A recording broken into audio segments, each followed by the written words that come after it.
And welcome to the local campaign helping voters make an informed choice in the upcoming municipal election. I'm Erin Anderson.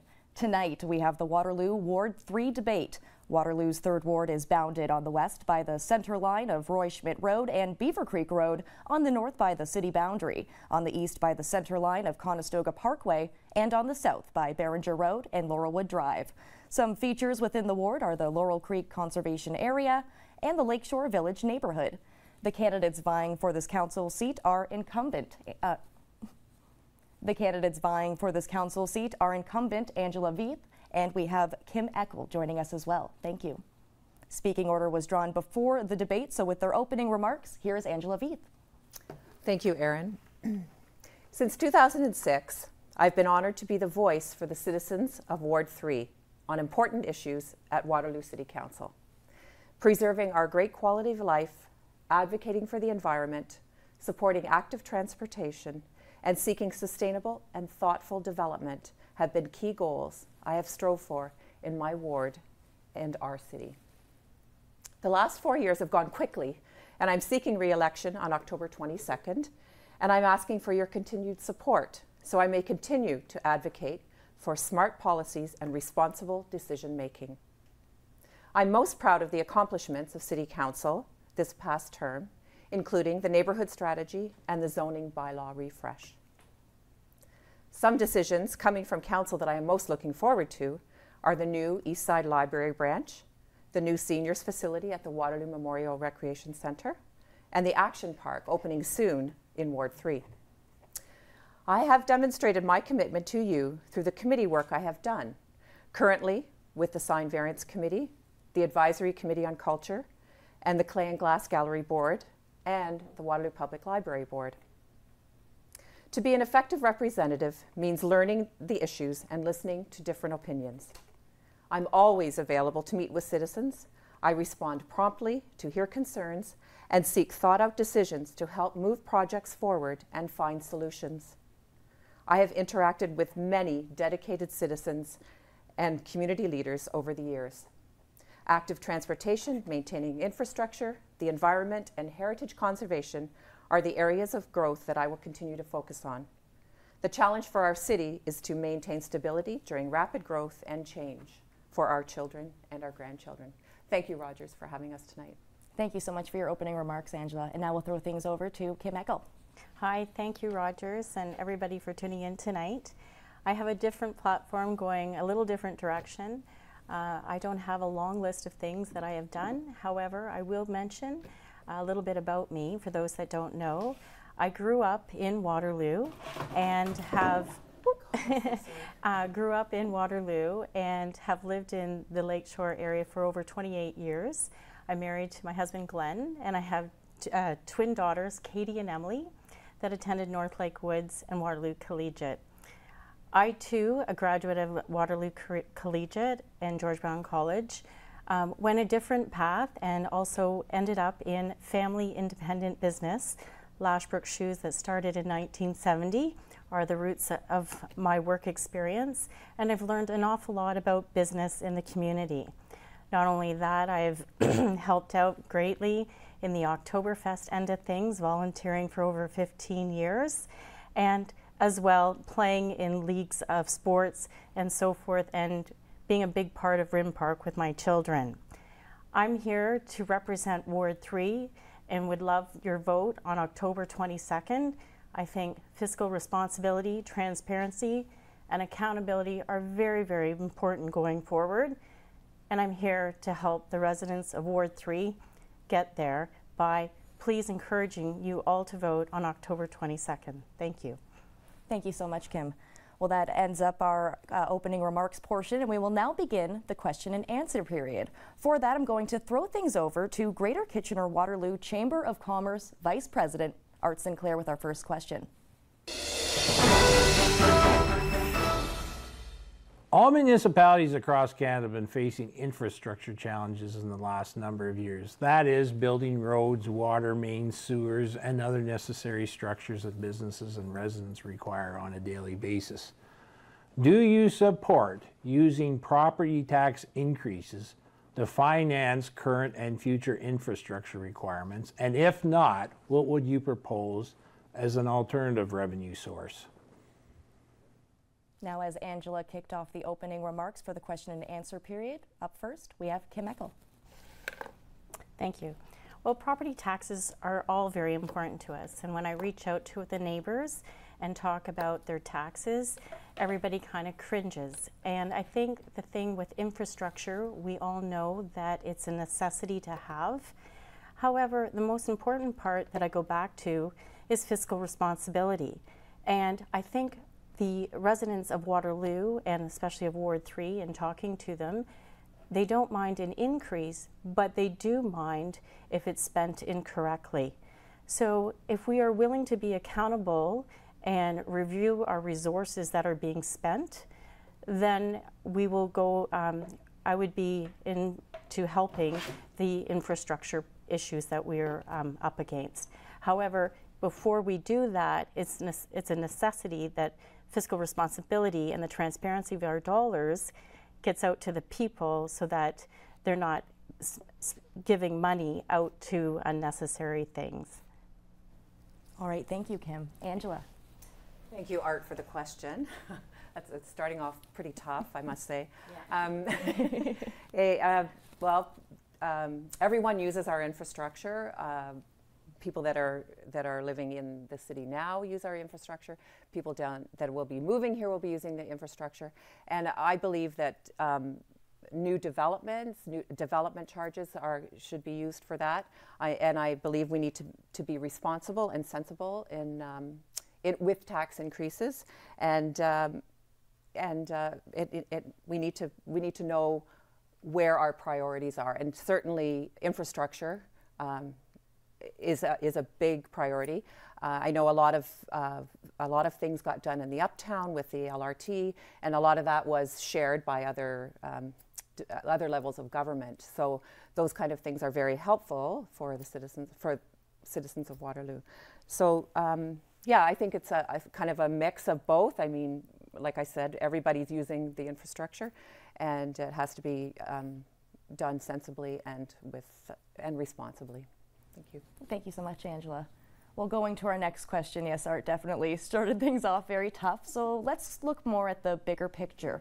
In your eyes, what is the biggest issue facing your ward, and how would you address it? So to kick this round off, we have Angela Vieth. Thank you for the question. For Ward 3 is a very diverse neighborhood. We have a variety of housing options. We have a variety of economic levels from folks. We have people from all over the world that live on our ward. What I'm really interested in is having an awesome community, awesome areas, places for people to meet. So I'm really interested in parks, making that space livable and a great attraction for people to come out and meet each other. The other thing I'm really interested in is connectivity. So I want people to be able to feel comfortable using the trails that go through the ward and the bike lanes. And I also want, people are really good at this in Ward 3, reaching out and asking and finding out when things are going to happen in the ward and when they're going to get, a new playground or when there's going to be trees planted wherever. So yeah, and I think we're growing. We're almost through in Ward 3. The boundaries have been met, so we're getting new folks, new families moving in all the time. And some of the older areas too are regenerating with, I'm in the old area, Old Lakeshore, and a lot of the houses there are now rejuvenating with families moving in. Our schools are starting to see a bit of an uptake. So yeah, I think connectivity, making a great community for people to live and get to know each other. Wonderful, thank you, Angela. And Kim, greatest issue facing your ward, and how would you address it? Well, I think talking to residents and going around and having coffee with different people on different streets, we are very diverse. But for me, I really feel the voice of the people is so important. Right now, after visiting or going to a council meeting, I noticed that there seems to be a lack of communication, and I feel that we can better communicate amongst council as well as the city councillors to our residents. So I promised to ensure from election day forward that I would help create a better communication skill between the residents. I noticed that certain parks maybe could be better kept up. I know that some have taken a year and still aren't actually up to the way the residents would like it. And I think that goes all based to communication. And you know, we have traffic circles in our area. We could have saved several $100,000 based on 300 people petition in regards to it.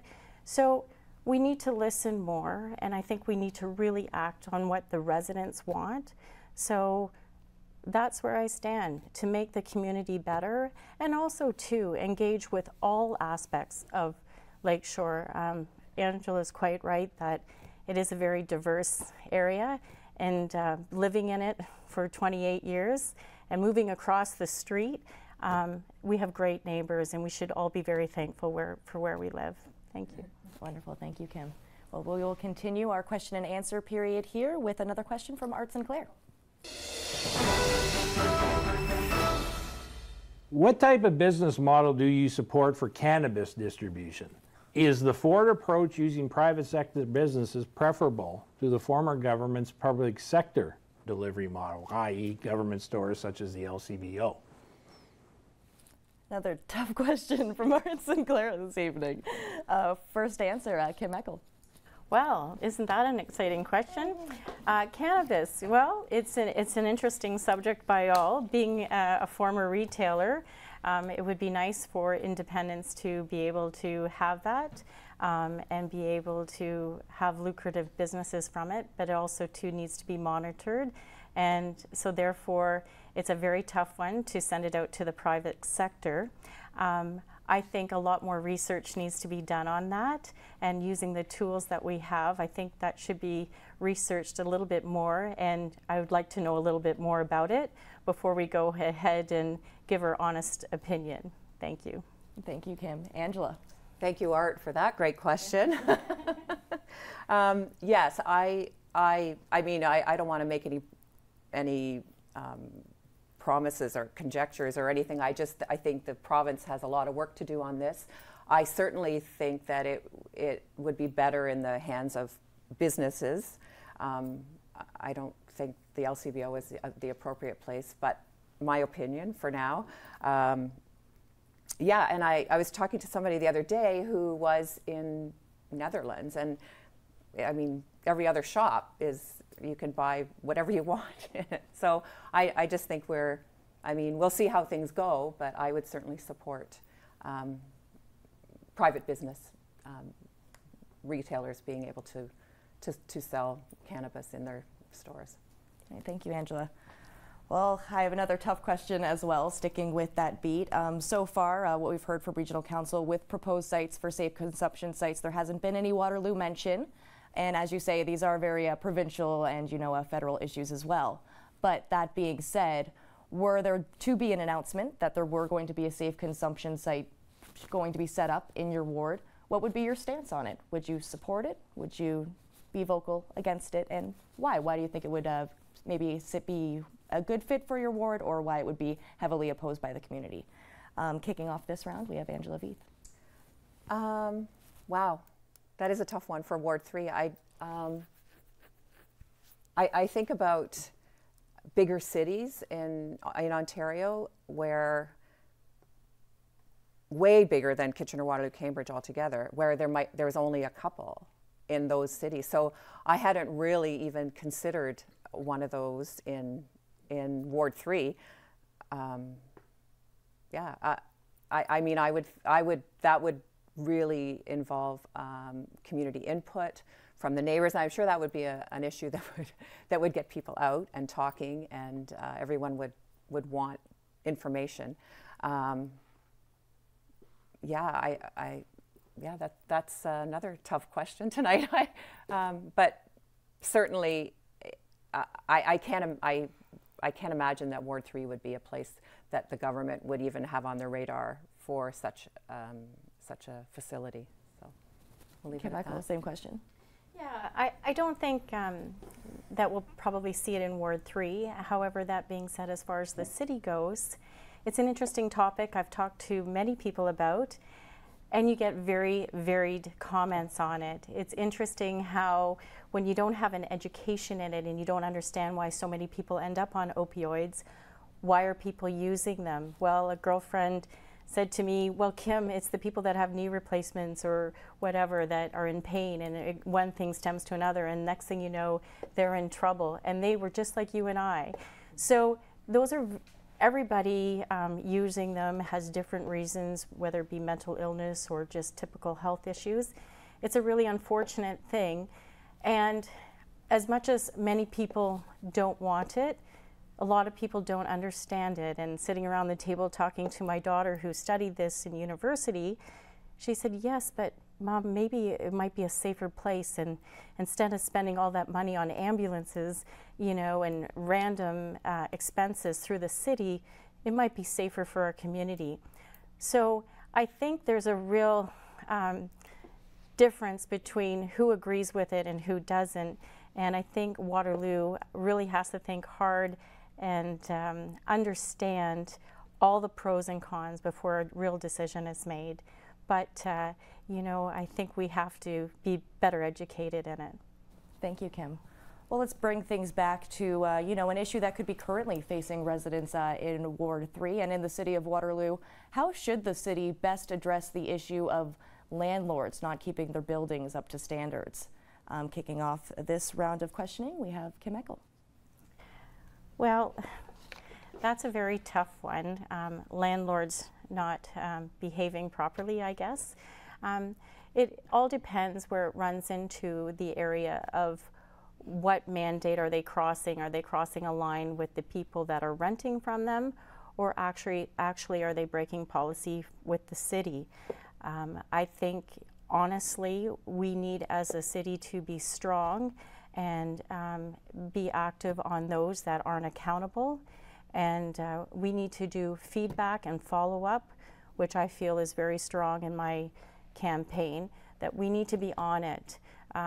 We've had a situation, we talked earlier, it's been an article in the paper in regards to bed bugs.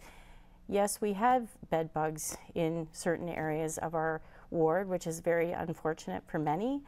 But on the other hand, the city knew about it and has known about it for some time. And I think we have to, as city councilors and so forth, be more active and be on top of it and push hard, because it is a sad thing that has gone on, and nobody wants to be treated poorly by a landlord. Nobody needs to be in that situation. Thank you, Kim. Angela, same question. Yes, a topic near and dear to my heart recently.